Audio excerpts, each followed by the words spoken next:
Buenos días, hermanos, otra vez. Gracias por conectarse esta mañana.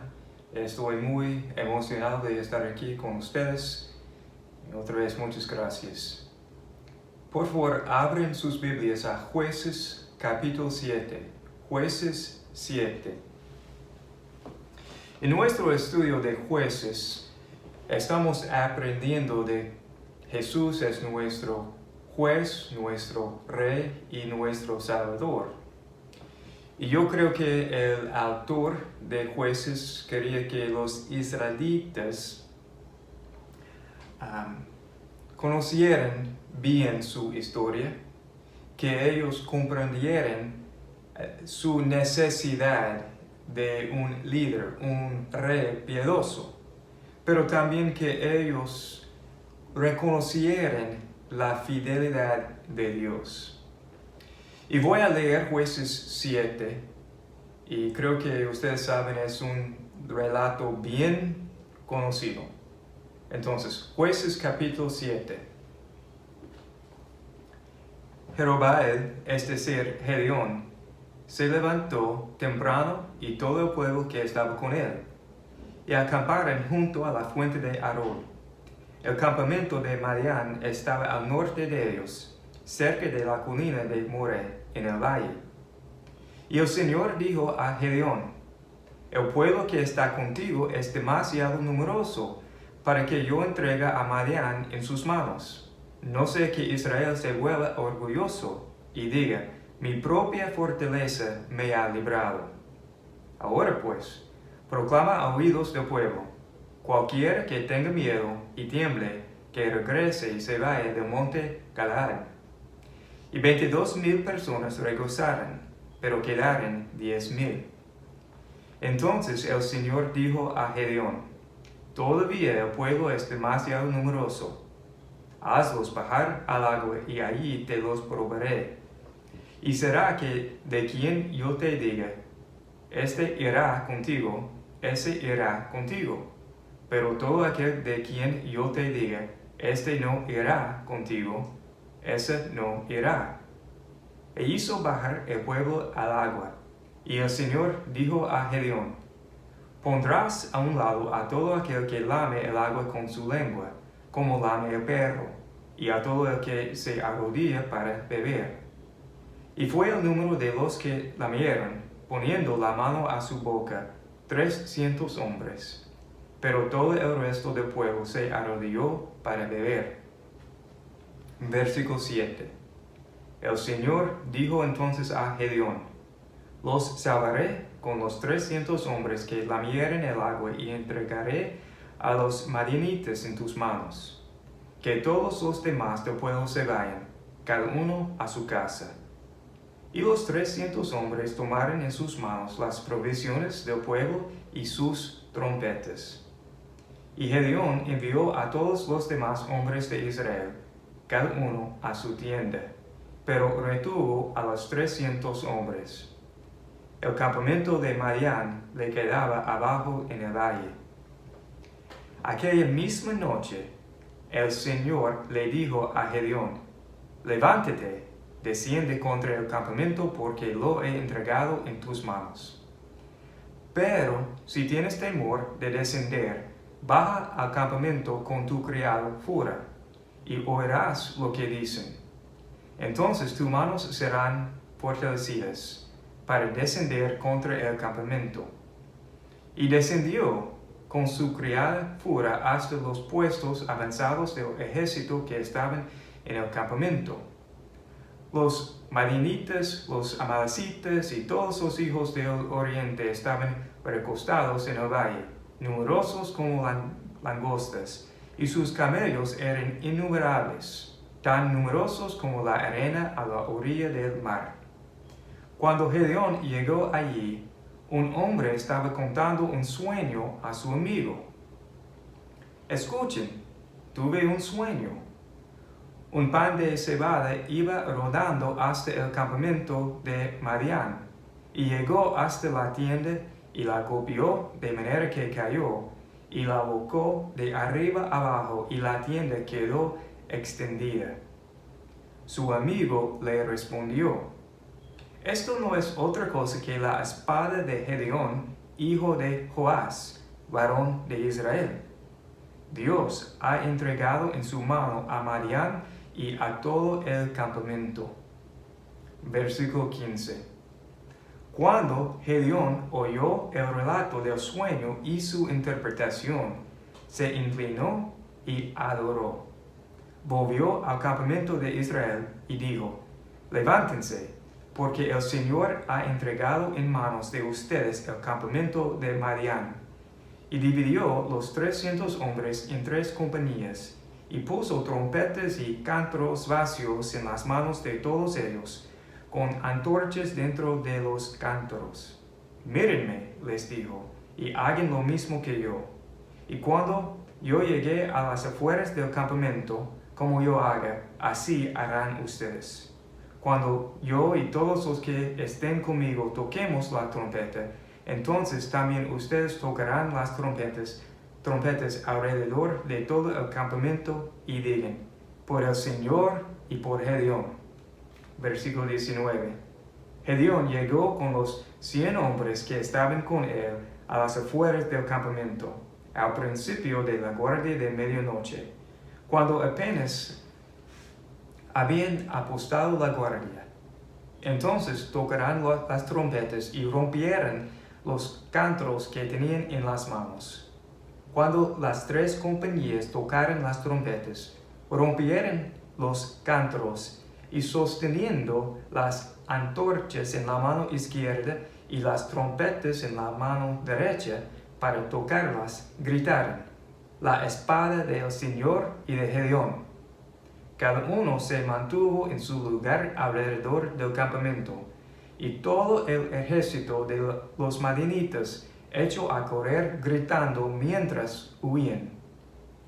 Cuando tocaron las 300 trompetas, el Señor puso la espada del uno contra el otro por todo el campamento, y el ejército huyó hasta Bet-sita en dirección de Serera hasta la orilla de Abel Meola junto a Tabat. Y los hombres de Israel se reunieron de Naftali, de Aser y de todo Manases, y persiguieron a los madianitas. Gedeón envió mensajeros por toda la región montañosa de Efraín y dijo: descienden contra Madián y tomen los vados antes que ellos hasta Bet-bara y el Jordán. Y todos los hombres de Efraín se reunieron y tomaron los vados hasta Bet-bara y el Jordán.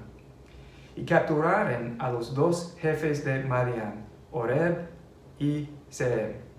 Mataron a Oreb en la peña de Oreb y mataron a Zeeb en el lagar de Zeeb cuando perseguían a Madián.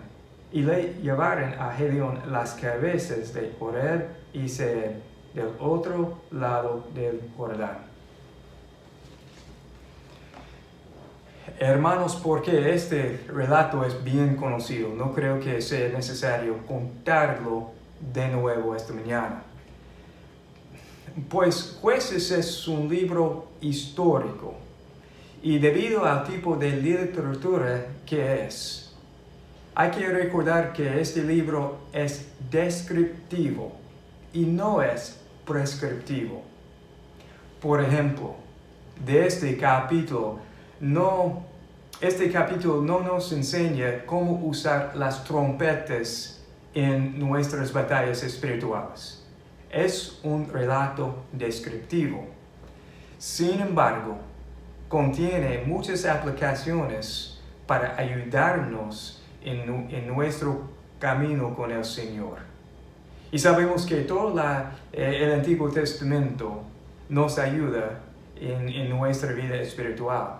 Por ejemplo, Romanos 15, versículo 4 dice: porque todo lo que fue escrito en tiempos pasados para nuestra enseñanza se escribió, a fin de que por medio de la paciencia y del consuelo de las Escrituras tengamos esperanza. Entonces, otra vez, podríamos tomar aplicaciones de este relato. esta mañana les ofrezco para su consideración, para su vida espiritual, 3 asuntos acerca de Dios y algunas aplicaciones para nosotros. Entonces, el primer asunto acerca de Dios. Número 1. Dios no dará a otro su gloria. Dios no dará a otro su gloria. Dios es celoso. Él siempre guarda la gloria de su nombre, la honra de su nombre. ¿Quién es Él? Dios dijo en Isaías 48, versículo 11, mi gloria no la daré a otro. Él no está dispuesto a compartir su gloria con nadie. Y esta es una buena noticia para nosotros. ¿Por qué? Porque Dios no es idólatra. Él es más valioso que todo. Siempre Él guarda, Él protege el valor de su nombre, de quién es Él. Y más, Él quiere lo mejor para nosotros. Él mismo. Él quiere lo mejor para nosotros. Entonces, Él tiene que guardar su gloria. Él no puede ni quiere compartir ni dar su gloria a otro.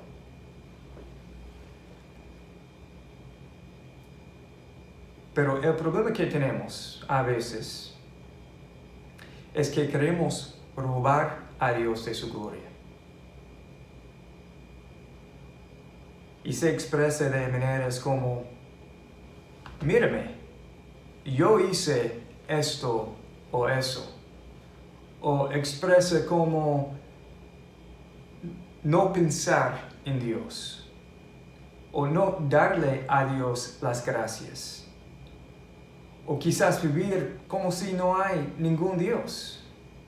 No pensar en quién es Él. Y queremos robar a Dios de su gloria. Es un resultado de nuestro pecado. Y esto puede pasar en cada parte de nuestras vidas. Aún en el ministerio, en la obra del Señor. Por ejemplo, una tentación que yo tengo a veces es predicar para que ustedes piensen que soy buen predicador. Entonces, es posible servir a Dios, pero con una mala motivación, con una mala intención. Y sabemos, según 1 Corintios 10, 31, háganlo todo para la gloria de Dios. ¿Por qué? Porque Dios hace todo para su propia gloria. Entonces, número 1, el primer asunto. Dios no dará a otro su gloria.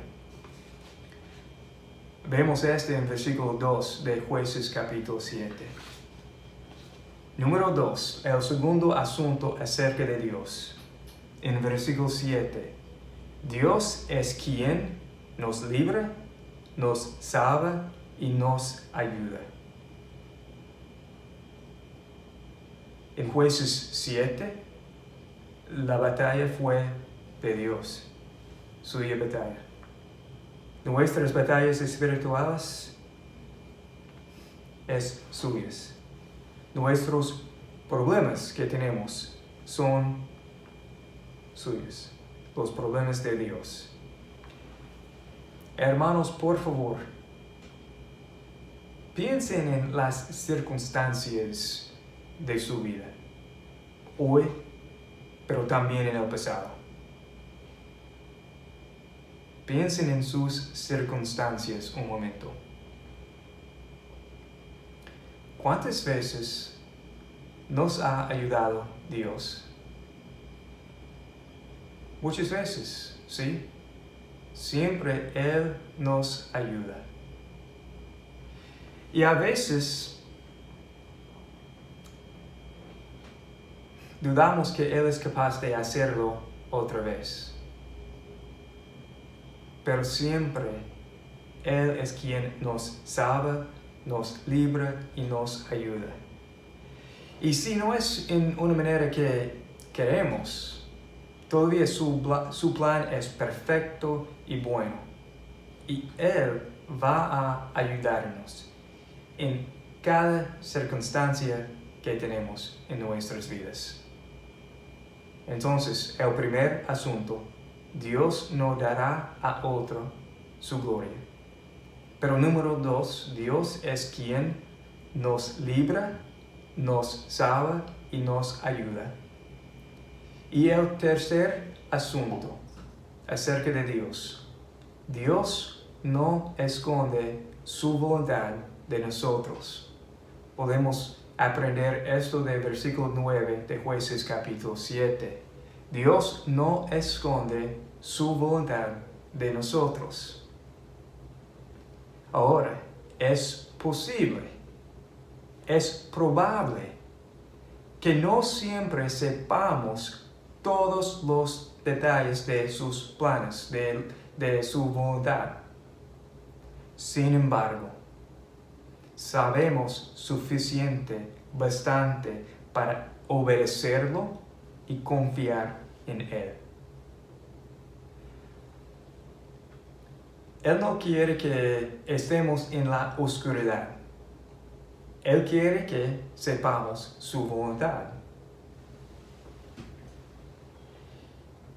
Y somos instrumentos en las manos de Dios, como Gedeón y los 300 hombres. Somos instrumentos en las manos de Dios para la gloria de Él, porque Él no dará a otro su gloria, pero también para nuestro gozo. Somos instrumentos en las manos de Dios. Ok, hermanos. Yo creo que como cristianos, muchas veces queremos obedecer a Dios. Sí, pero también tenemos miedo. Yo recuerdo hace casi 7 años, en septiembre de 2014, yo estaba cortando la grama de nuestra casa en Estados Unidos y estaba pensando, orando, con mucho miedo. Y yo recuerdo que yo le dije a Dios, en 30 años, en 40 años, yo no quiero repasar mi vida, yo no quiero pensar en mi vida y tener vergüenza porque no estaba dispuesto a obedecerte. Yo no quiero tener vergüenza por miedo. Yo quiero obedecerte. Y durante este tiempo estábamos en el proceso de tomar la decisión de entrar la obra misionera o no. Y el temor que yo tuve no era mudarme a otro país. El miedo que yo tuve fue buscar las ofrendas para apoyarnos en el ministerio. Entonces, ¿qué quiero decir? Creo que muchas veces queremos obedecer a Dios, pero por miedo no lo hacemos. Y hay que recordar que Dios no esconde su voluntad de nosotros. Aunque no sabemos todos los detalles, sabemos suficiente para obedecerlo y confiar en Él. Y creo que muchas veces la fuente de nuestro miedo es el hecho de que no sabemos los detalles. Y Salmo 56, versículo 3, me anima mucho. Este versículo dice, el día en que temo, yo en ti confío. El día que temo, yo en ti confío. Este versículo no dice, sí, hay un día que temo, pero dice, el día que temo. Es como decir, voy a temer a veces voy a tener miedo, pero cuando yo tengo el miedo, voy a confiar en ti.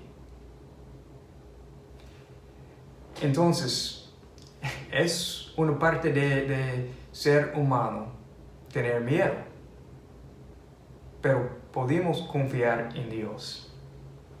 Entonces, hermanos, los 3 asuntos acerca de Dios. Número 1, Dios no dará a otro su gloria. Número 2, Dios es quien nos libra, nos salva y nos ayuda. Y número 3, Dios no esconde su voluntad de nosotros. Entonces, las preguntas que yo tengo son 2. ¿Cómo evitamos la tentación de robar a Dios de su gloria? ¿Y cómo evitamos el miedo que a veces tenemos en nuestras vidas?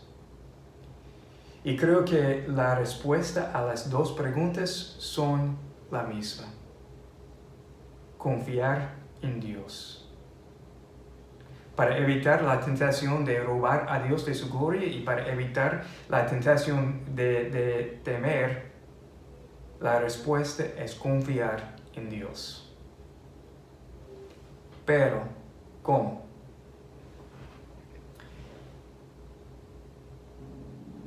Yo quiero darles 2 sugerencias para confiar en Dios. Número 1, conocer a Dios más y más. Conocerlo más y más. Meditar en quién es Él. Quedarnos delante de Él en una postura humilde, sabiendo quién es Él. Deuteronomio 8, versículos 17 y 18 dicen, no sé qué digas en tu corazón, y Dios está hablando.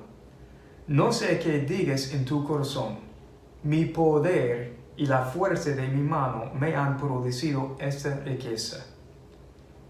Pero la respuesta, la solución, acuérdate del Señor tu Dios. Necesitamos acordarnos de nuestro Dios, quién es Él. Necesitamos conocerlo más y más. Y hermanos, a mí me cuesta confiar en alguien que no conozco bien. Y un ejemplo, hoy yo confío en mi esposa más que yo hice hace 16 años. ¿Por qué? Porque la conozco más y más. Y cada día puedo ver que ella es digna de mi confianza. Y es lo mismo y mejor con Dios. Al conocerlo a Él más, es poder confiar más en Él. Entonces queremos desarrollar nuestra relación con Dios. Queremos conocerlo más y más. Entonces, para confiar en el Señor, conocerlo más y más. Y número 2, para confiar en el Señor, yo voy a usar una palabra antigua. Bueno, por lo menos es una palabra antigua en inglés. Mortificar. Mortificar. Hay que mortificar la carne. En Colosenses 3, versículo 5, mortificar es considerar los miembros de su cuerpo terrenal como muertos al pecado. Es una batalla espiritual, es una disciplina en nuestras vidas. Mortificar la carne no es algo fácil, pero es necesario. Un ejemplo, hace 10 años un amigo me desafió a correr en una carrera con él. El problema fue que no me encantaba correr, ni yo no podía correr. Pero recuerdo, él me dijo, corre una milla solamente para determinar tu condición física. Y también recuerdo que me costó mucho correr aquella primera milla. Fue casi imposible para mí. Y después casi yo no pude respirar. Solamente después una milla, un poco más de 1 kilómetro. Pero poco a poco yo corrí. Y gracias a Dios yo cumplí la carrera de 11 millas, que es casi 18 kilómetros. ¿Qué quiero decir? ¿Que es importante correr? No, no es el punto. ¿Qué quiero decir? Muchas veces sabemos lo necesario, pero nos falta la disciplina. Necesitamos saber lo que necesitamos hacer, pero nos falta la disciplina. Hay que mortificar la carne. Claro, siempre dependemos de Dios y de su gracia, pero también trabajamos. La vida cristiana no es para los perezosos. Pablo escribió en 1 Corintios 15, versículo 10. Antes bien, he trabajado mucho más que todos ellos, aunque no yo, sino la gracia de Dios en mí. Entonces trabajamos para mortificar la carne, pero sabiendo que es la gracia de Dios. Entonces queremos confiar en el Señor. Y 2 maneras para hacerlo mejor es conocer a Dios más y más y mortificar la carne. Para concluir, solamente yo tengo 3 sugerencias más. Para conocer a Dios más y más y para mortificar la carne, para evitar el miedo que tenemos a veces.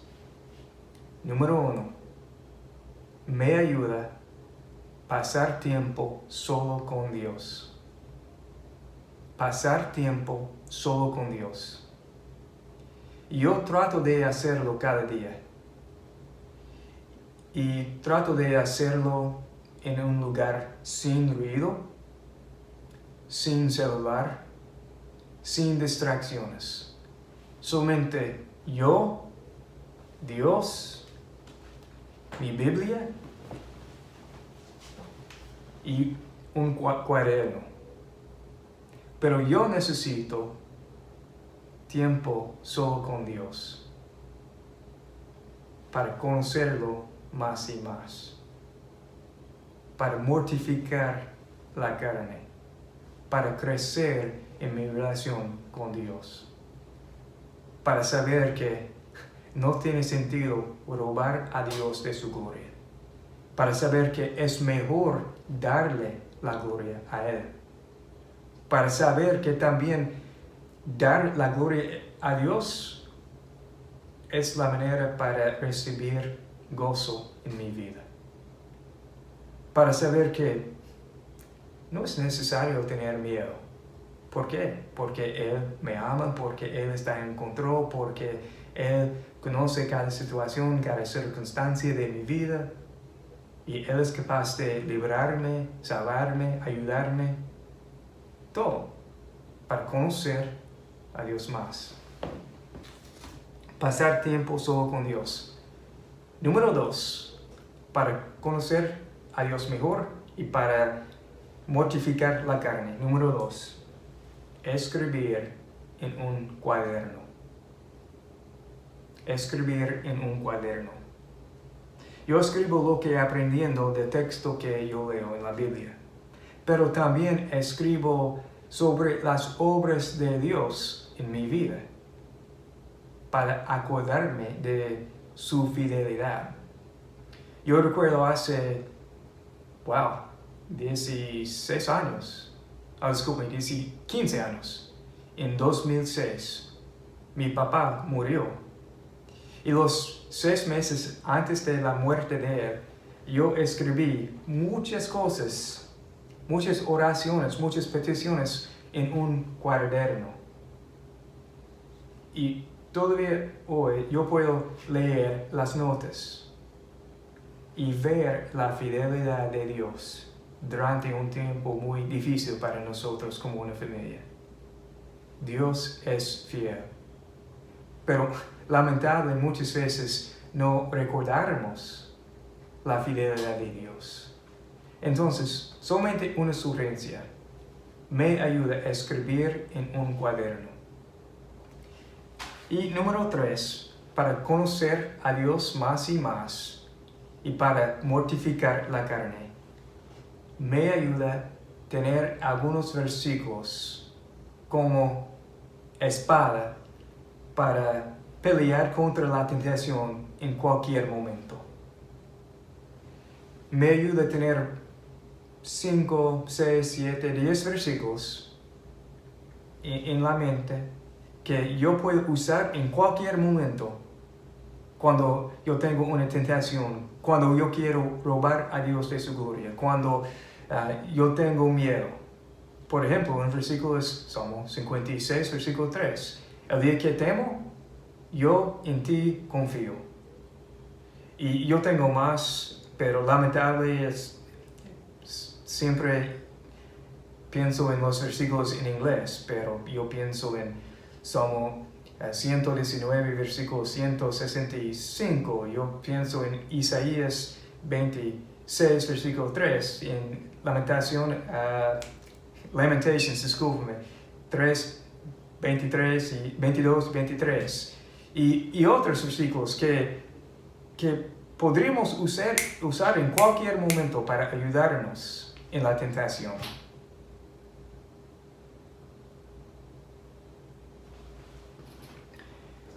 Bueno, hermanos, yo creo que es suficiente.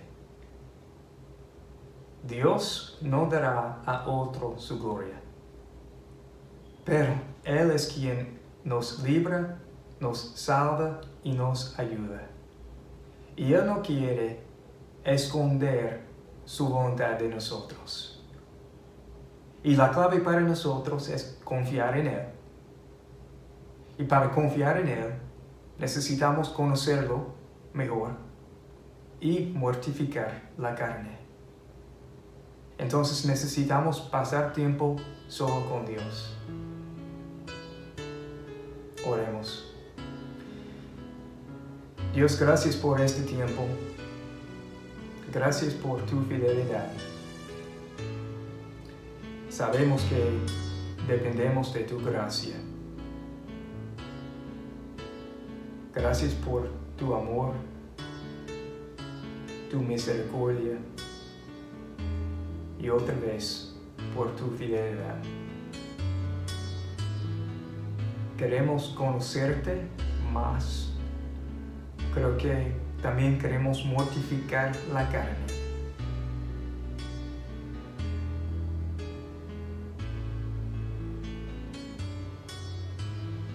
Queremos vivir en una manera segura, sabiendo que nos amas y estás en control de todo. En el nombre de Jesús. Amén. Gracias, hermanos.